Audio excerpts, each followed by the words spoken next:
Samiulla sir, ಎಕ್ಸ್ಪರ್ಟ್ಗಳಿದ್ದಾರೆ. ನಾವು exactly ಇದೇ ಪದಗಳನ್ನು ವೈನಾಡಿನ ದುರಂತ ಆದಾಗ, ಕೊಡಗುವಲ್ಲಿ ಲ್ಯಾಂಡ್ಸ್ಲೈಡ್ ಆದಾಗ ಎಕ್ಸ್ಪರ್ಟ್ಗಳಿದ್ದಾರೆ, ಅಡ್ವೈಸ್ ಕೊಡ್ತಾನೆ ಇರ್ತಾರೆ. ಎಷ್ಟು ನಿರ್ಲಕ್ಷ್ಯ ಸರ್. ಇನ್ಫ್ಯಾಕ್ಟ್ ತುಂಬ ಓಪನ್ ಆಗಿ ಹೇಳ್ತೀನಿ, ನಮ್ಮ ಜನರಿಗೂ ಕೂಡ ನೀರಾವರಿ ಇತ್ಯಾದಿ ಇತ್ಯಾದಿ ಅಂತ ಬಂದಾಗ ನಮಗೆ TRP ಬರಲ್ಲ ಸರ್, ಬಟ್ ಸ್ಟಿಲ್ ನಮ್ಮ ಕರ್ತವ್ಯ ಅನ್ನೋ ರೀತಿಯಲ್ಲಿ ಮಾಡ್ತಿದ್ದೀವಿ. ಇದು ಅಂದ್ರೆ ಇಂಥ ಗಂಭೀರವಾದ ಸಮಸ್ಯೆಗಳ ಬಗ್ಗೆ ಇಷ್ಟು ದೊಡ್ಡ ನಿರ್ಲಕ್ಷ್ಯ ಯಾಕೆ ಪದೇ ಪದೇ ಅಂತ? ಅಲ್ಲ, ನೋಡಿ, ಈಗ ಸೇಫ್ಟಿ ಕಮಿಟಿ ಅಂತ ಕಾನ್ಸ್ಟಿಟ್ಯೂಟ್ ಮಾಡಿರ್ತಾರೆ.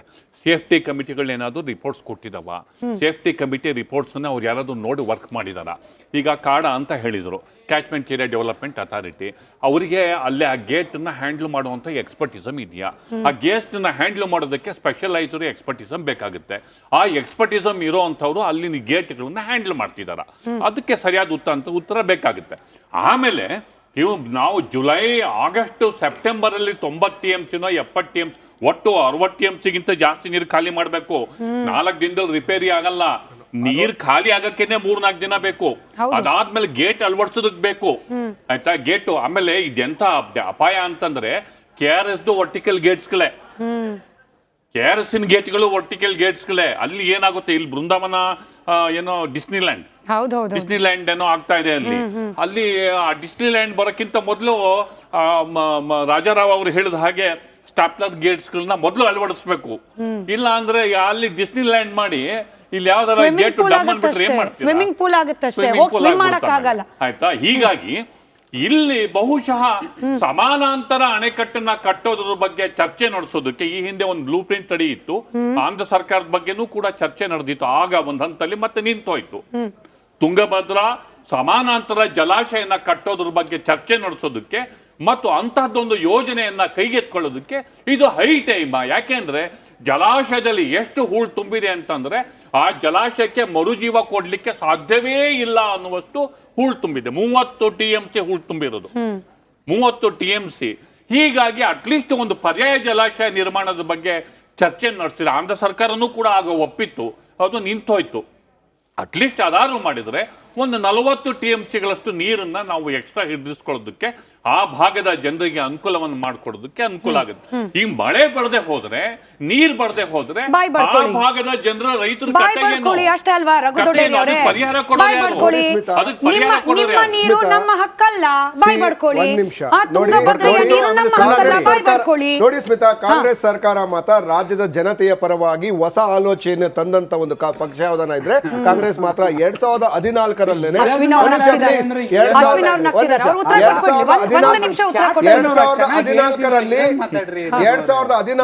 ಒಂದು ಪ್ಯಾರಲಲ್ ಡ್ಯಾಮ್ ಅನ್ನ, ಒಂದು ಸಮಾನಾಂತರ ಡ್ಯಾಮ್ ಅನ್ನ ಕಟ್ಟಬೇಕು ಅಂತ ಹೇಳಿ ಸಂಪುಟದ ತೀರ್ಮಾನ ತೆಗೆದುಕೊಂಡು ಇಮಿಡಿಯೇಟ್ ಆಗಿ ನಾವು DPR ರೆಡಿ ಮಾಡೋದಕ್ಕೆ ಕೊಟ್ಟಿದ್ವಿ. ಅದನ್ನ ಕಾರ್ಯಗತಗೊಳಿಸೋದಕ್ಕೆ 2017ರಲ್ಲಿ ಫೈನಲ್ ಆಗಿ ಅದೊಂದು DPR ರೆಡಿ ಆಗಿ ನಾವು ಕೇಂದ್ರ ಸರ್ಕಾರಕ್ಕೆ ಸಬ್ಮಿಟ್ ಮಾಡಬೇಕು ಅನ್ನೋ ಅಷ್ಟರಲ್ಲಿ ನಮ್ದು ಸರ್ಕಾರ ಏನೋ ಬೀಳ್ತು.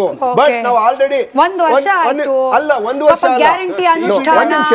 ಮೂಡ ವಾಲ್ಮೀಕಿ ಉತ್ತರ ಕೊಟ್ಬಿಡಿ. 2017ರಲ್ಲಿ ಯೋಚನೆ ಇತ್ತು, ಈಗ ಸರ್ಕಾರ ಬಂದು 1 ವರ್ಷ ಆಯ್ತು. ಗ್ಯಾರಂಟಿ ಅನುಷ್ಠಾನ, ಮೂಡ, ವಾಲ್ಮೀಕಿ ಟೈಮ್ ಸಿಕ್ಕಿಲ್ಲ ಪಾಪ. ನಾವು ಕೊಟ್ಟಿದ್ದಂತ DPR ಅನ್ನ ಇವರು ಯಡಿಯೂರಪ್ಪನವರು 2021ರಲ್ಲಿ ಮಾಡ್ತೀವಿ ಅಂತ ಹೇಳಿ ಒಂದು DPR ನ ಅವರು ನಾವು ಕೊಟ್ಟಿರೋದು DPR ಅನ್ನ ರಿವ್ಯೂ ಮಾಡೋ ಸೆಂಟ್ರಲ್ ಕಳ್ಸೋಣ ಅಂತ ಹೇಳಿದ್ರು. ಇಲ್ಲಿವರೆಗೂ ಸೆಂಟ್ರಲ್ ಕಳ್ಸಿಲ್ಲ. ಈಗ ನಾವೇನ್ ಮಾಡ್ತಾ ಇದೀವಿ, ನಿಜವಾಗ್ಲೂ ವಾಸ್ತವವಾಗಿ ರಾಜ್ಯದ ಜನರಿಗೆ ಎಷ್ಟು ಅವಶ್ಯಕತೆ ಇದೆ ಅಂತ ಹೇಳಿ ನಾನ್ ಕೇಳ್ತಾ ಇರ್ತಕ್ಕಂಥದ್ದು. ಇವಾಗ ಸಮೀವುಲ್ಲಾ ಅವರು ಹೇಳ್ತಾ ಇದ್ರು, ಇದನ್ನ ಯಾವ್ದು ಸೇಫ್ಟಿ ಕಮಿಟಿ ಏನ್ ಮಾಡ್ತಿದ್ದಾರೆ, ಪಾರ್ಟ್ ಟೈಮ್ ಮಂತ್ರಿ ಬೇಡ, ಪಾರ್ಟ್ ಟೈಮ್ ನೀರಾವರಿ ಮಂತ್ರಿ ಬೇಡ, ಫುಲ್ ಟೈಮ್ ಕೊಡಿ ಅಂತ ರೈತರು ಕೇಳ್ತಾರೆ. ರೈತರಿಗೆ ಅದ್ ಕೊಡಿ ನೀವು, ಅದ್ ಬಿಟ್ಟು ನಾವು ಜನರ ಪರವಾಗಿ ನಮ್ಮ ನೀರು, ನಮ್ಮ ಹಕ್ಕು, ಡಿಸ್ನಿಲ್ಯಾಂಡ್ ಬೇಡ, ದಯವಿಟ್ಟು ಪಾರ್ಟ್ ಟೈಮ್ ಮಂತ್ರಿ ಕೊಟ್ಟಿಬೇಡಿ, ಫುಲ್ ಟೈಮ್ ಕೊಡಿ. ಹೌದು,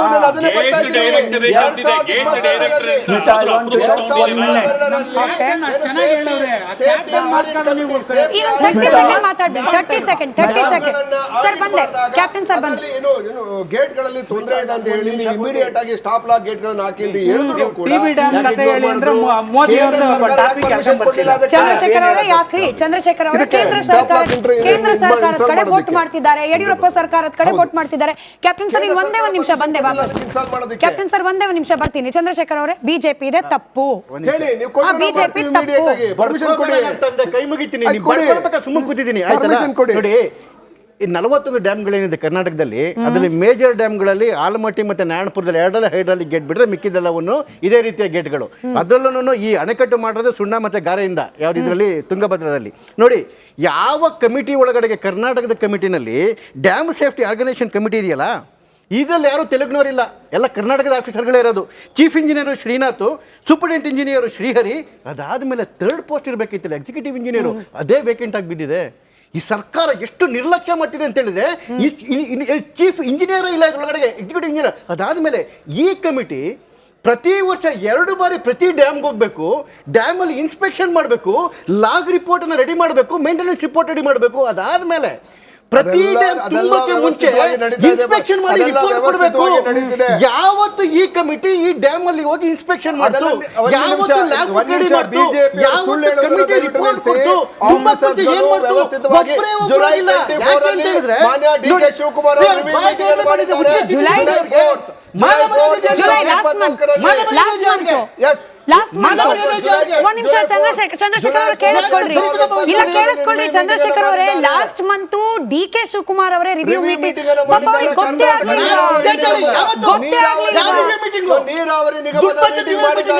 ನೀರಾವರಿ ನಿಗಮದ ಮೀಟಿಂಗ್ ಮಾಡಿ ಎಲ್ಲಾ ಚಂದ್ರಶೇಖರ್ ಅವರೇ ಬಗ್ಗೆ ಚರ್ಚೆ ಮಾಡಿದ್ದಾರೆ. ಆಯ್ತಾ ನೀವ್ ಹೇಳಿದ್ದು ಚಂದ್ರಶೇಖರ್ ಅವರೇ ಜುಲೈಯಲ್ಲಿ ಮಾಡಿದಾರಂತೆ DK ಶಿವಕುಮಾರ್ ಅವರು. ಜುಲೈ ನಾನು ಕೇಳ್ತಿರೋ ಪ್ರಶ್ನೆ ಡೇಟ್ ಹೇಳಿ. ಆಯ್ತು ಜುಲೈ 4 ಆಯ್ತಾ ರಘು ದೊಡ್ಡೇರಿ ಅವರೇ ನೀವು ಹೇಳಿದ್ರಿ ಅಲ್ಲ ಡೇಟು. ನನ್ನ ಪ್ರಶ್ನೆ ಚಂದ್ರಶೇಖರ್ ಅವರೇ, ಜುಲೈ 4 ಪಾಪ ಮೀಟಿಂಗ್ ಮಾಡಿದಾಗ ಯಾವೊಬ್ಬ ಅಧಿಕಾರಿನೂ DK ಶಿವಕುಮಾರ್ ಅವ್ರಿಗೆ ಹೇಳಲೇ ಇಲ್ವಾ ಹಿಂಗೊಂದು ಸಮಸ್ಯೆ ಆಗೋ ಚಾನ್ಸಸ್ ಇದೆ ಅಂತ? ಯಾವುದಾದ್ರೂ ಇಡೀ ಕಮಿಟಿ ಒಂದು ಇದನ್ನ ಇನ್ಸ್ಪೆಕ್ಷನ್ ಮಾಡಿರೋದಾಗ್ಲಿ, ಒಂದು ರಿವ್ಯೂ ಮೀಟಿಂಗ್ ಅಲ್ಲಾಗ್ಲಿ ಈ ಸರ್ಕಾರದಲ್ಲಿ ನಡೆದಿದ್ರೆ ನನ್ನ ಪದಕ್ಕೆ ನಾನು ರಾಜೀನಾಮೆ ಕೊಡ್ತೀನಿ. ಅವ್ರಿಗೆ ಯೋಗ್ಯತೆ ಇದೆಯಾ? DK ಶಿವಕುಮಾರ್ಗೆ ಯೋಗ್ಯತೆ ಇದೆಯಾ? ಒಂದೇ ಒಂದು ರಿವ್ಯೂ ಮೀಟಿಂಗ್ ಆಗಿಲ್ಲ, ಒಂದೇ ಒಂದು ಇನ್ಸ್ಪೆಕ್ಷನ್ ಆಗಿಲ್ಲ, ಒಂದೇ ಒಂದು ಅಶ್ವಿನ್ ಅವ್ರ ಕ್ವಿಕ್ ಆಗಿ ರಾಜಕೀಯ ಇನ್ನೆಷ್ಟು ನೋಡೋದು ಈ ರಾಜ್ಯದ ಜನ? ಇನ್ಯಾವ್ಯಾವ ವಿಚಾರದಲ್ಲಿ ನೋಡೋದು? ಕೆಲಸ ಮಾಡೋರು ಯಾರಪ್ಪ? ಬರೀ ರಾಜಕೀಯನೇ ಆಗೋದ್ರೆ ಇಲ್ಲ, ಅಧಿಕಾರಿ ಮಟ್ಟದಲ್ಲೂ ಕೆಲಸ ಆಗಬೇಕು, ರಾಜಕೀಯವಾಗಿ ಜನಪ್ರತಿನಿಧಿಗಳ ಮಟ್ಟದಲ್ಲೂ ಕೆಲಸ ಆಗಬೇಕು. ಕಳೆದ ವಾರ ಒಂದು ಬೆಂಗಳೂರಿನ ಬಗ್ಗೆ ನೀವು ಚರ್ಚೆ ಮಾಡಿದಾಗ ನಾವು ಮಾತಾಡ್ತಿದ್ವಿ. ಇಂಜಿನಿಯರ್ಸ್ ಉದಾಹರಣೆಗೆ ನಾನು BBMP ಎಲ್ಲ ಇಂಜಿನಿಯರ್ಸ್ಗೂ ಆಗುತ್ತೆ ಅಂತ ಹೇಳ್ತಿಲ್ಲ. ಈ ರೀತಿ ಮಳೆ 1 ಅವರ್ 2 ಅವರಲ್ಲಿ ಮಳೆ ಸುರಿದಂಥ ಮಳೆ ಈ ಬೆಂಗಳೂರಿನ ಜನತೆ ಕಷ್ಟಪಡ್ತಾರಲ್ಲ, ಅದಕ್ಕೆ ಕಾರಣಕರ್ತರು ಯಾರು ಇರ್ತಾರೆ ಗೊತ್ತಾ? ಇದೇ ಇಂಜಿನಿಯರ್ಸ್ ಇರ್ತಾರೆ. ಎಕ್ಸ್ಪರ್ಟೈಸ್ ಅಂತ ನಾವು ಒಂದು ಪದ ಉಪಯೋಗಿಸಿದ್ವಿ. ಈ ಇಂಜಿನಿಯರ್ಸ್ಗಳಿಗೆ ಫಸ್ಟ್ ಕೆಲಸ ಏನಂತಂದರೆ, ನಾನು ಉತ್ತಮವಾದಂಥ ಕೆಲಸ ಮಾಡೋಣ, ನಾನು ತಗೊಳ್ಳೋಂಥ ಸಂಬಳಕ್ಕೆ ಅಂತಿರಲ್ಲ. ಯಾರು ಮನೆ ಕಟ್ತಿದ್ದಾರೆ, ಯಾರು ರೋಡ್ ಹೊಡಿತಿದ್ದಾರೆ, ಯಾರು ಮನೆ ಎಷ್ಟು ಫ್ಲೋರ್ ಕಟ್ತಿದ್ದಾರೆ, ಅಲ್ಲೋಗಿ ಫೈನ್ ಹಾಕೊಂಡು ದುಡ್ಡು ಮಾಡೋದೇ ಕೆಲಸ. ಆದರೆ ನಾನು ಹೇಳ್ತಿರೋದು, ಈ ಅಧಿಕಾರಿಗಳನ್ನ ಕಂಟ್ರೋಲ್ ತಗೊಳ್ಳೋದು ಯಾರು? ಜನಪ್ರತಿನಿಧಿ. ಈ ಜನಪ್ರತಿನಿಧಿ, ಜಲಸಂಪನ್ಮೂಲಕ್ಕೆ ಜನಪ್ರತಿನಿಧಿ ಯಾರು? ಮಾನ್ಯ DK ಶಿವಕುಮಾರ್ ಅವರು. ಇವ್ರಿಗೇನೆ ಪಕ್ಷ ಕಟ್ಟಬೇಕು, ರಾಜಕೀಯ ಮಾಡಬೇಕು, ಕುಮಾರಣ್ಣ ಅವ್ರ ಹೇಳಿಕೆಗೆ ಟಾಂಗ್ ಕೊಡಬೇಕು, ಯಡಿಯೂರಪ್ಪ ಅವ್ರ ಹೇಳಿಕೆಗೆ ಟಾಂಗ್ ಕೊಡಬೇಕು, ಆರ್ ಅಶೋಕ್ ಅವ್ರ ಹೇಳಿಕೆಗೆ ಟಾಂಗ್ ಕೊಡಬೇಕು. ಪ್ರತಿಯೊಂದಕ್ಕೂ ಇದೆ. ಮಾನ್ಯ DK ಶಿವಕುಮಾರ್ ಅವ್ರನ್ನ ದಬ್ಬಿದ್ರೆ ಎಲ್ಲಿ ಮಾಡ್ತಾರೆ?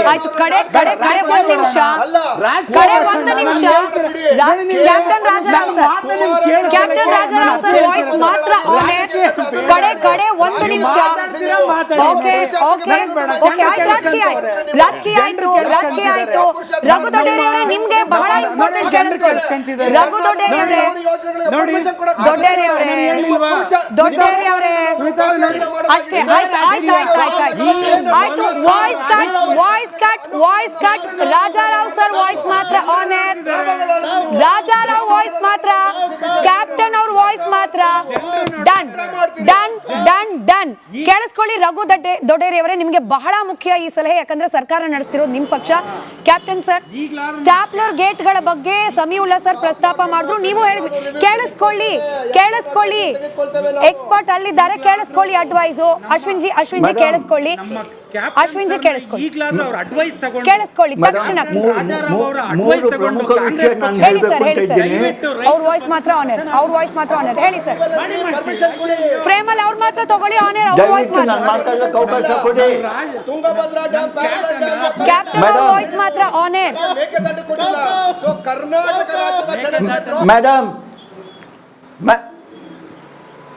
ಮೇಡಮ್, ಈ ಬ್ಯಾಲೆನ್ಸಿಂಗ್ ರಿಸರ್ವಾಯರು ನಮ್ಮ ಸರ್ಕಾರ ಒಂದೇ ತೀರ್ಮಾನ ಮಾಡಿದರೆ ಆಗೋಲ್ಲ. ತಮ್ಮ ಇದು ಆಂಧ್ರ ಪ್ರದೇಶ ಮತ್ತು ತೆಲಂಗಾಣ ಅವರು ಒಪ್ಕೊಂಡ್ರೆ ಬ್ಯಾಲೆನ್ಸಿಂಗ್ ರಿಸರ್ವೈರ್ ಆಗುತ್ತೆ. ನಾವಲ್ಲಿ ಇಲ್ಲದೆ ಹೋದ್ರೆ ಅದಾಗೋದಿಲ್ಲ. ಇದು ಮೊದಲು ಪ್ರಯತ್ನ ಪಡಬೇಕು ಅವ್ರನ್ನ ಒಪ್ಪಿಸ್ಕೊಂಡು ಮಾಡೋದಕ್ಕೆ. ಒಂದು.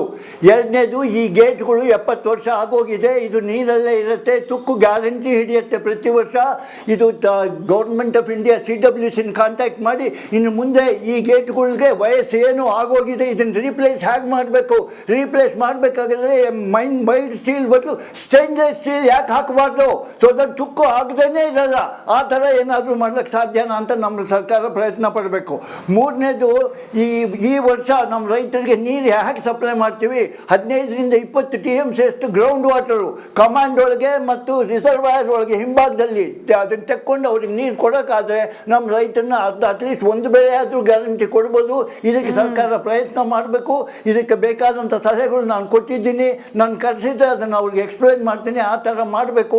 ಅಲ್ಲಿರೋ ರೆಪ್ರೆಸೆಂಟೇಟಿವ್ಸ್ MLAಗಳು ಇದನ್ನು ದಯವಿಟ್ಟು ಗಮನಿಸಿ ಇದನ್ನು ಮನೆಗೆ ತಾವು ನೋಡಿಕೊಂಡು ಇದು ಪ್ರತಿ ವರ್ಷವೂ ಮಾಡ್ಬೋದು. ಇದು ರಿನ್ಯೂಬಲ್ ಎನರ್ಜಿ ವಾಟರು. ಇದು ಮಾಡಿದರೆ ನಮ್ಮ ರೈತರಿಗೆ 2ನೇ ಬೆಳೆಗೆ ಏನೂ ತೊಂದರೆ ಆಗಲ್ಲ. ಇದನ್ನು ಮಾಡಿ ಅಂತಂದು ನಾನು ನಿಮ್ಮನ್ನೆಲ್ಲರನ್ನೂ ಕೇಳ್ಕೊಳ್ತೇನೆ. Thank you so much sir. ನನ್ನ ಹತ್ರ ಸಮಯ ಇದ್ದದಷ್ಟೇ. ನಮ್ಮಲ್ಲಿ ನಮ್ಮ ರಾಜ್ಯದಲ್ಲಿ ಇಂಥ ರಾಜಾರಾವ್ ಸರ್ ರೀತಿಯಲ್ಲಿ ಸೂಕ್ತ ಸಲಹೆಯನ್ನ ಕೊಡುವ ತಜ್ಞರ ಕೊರತೆ ನಿಜವಾಗ್ಲೂ ಇಲ್ಲ. ಕೊರತೆ ಇರೋದು ರಾಜಕಾರಣಿಗಳಲ್ಲಿ ಜನಪ್ರತಿನಿಧಿಗಳ ಇಚ್ಛಾಶಕ್ತಿ, ತಾಳ್ಮೆ, ಸಹನೆ, ವಿವೇಕ, ಇದರ ಕೊರತೆ ಇದೆ. ಇನ್ನಾದರೂ ಒಂದು ಗೇಟ್ ಮುರಿದಿದೆ ಸರ್, ಹೇಳ್ತಿದ್ದಾರೆ ರಾಜಾರಾವ್ ಸರ್ ಅವರು. ಎಲ್ಲ ಗೇಟದ್ದು ಆಯಸ್ ಮುಗಿತಾ ಬಂದಿದೆ. ಎಚ್ಚೆತ್ಕೊಳ್ದೆ ಹೋದ್ರೆ ಇವತ್ತು ರೈತರ ಜಮೀನಿಗೆ ನುಗ್ಗಿರೋ ನೀರು ಇಡೀ ಎಕ್ಸಾಕ್ಟ್ಲಿ ಇಂಥ ತಜ್ಞರ ಸಲಹೆಯನ್ನ ತೆಗೆದುಕೊಳ್ಳಲೇಬೇಕಾದ ಸಮಯ ಇದೆ.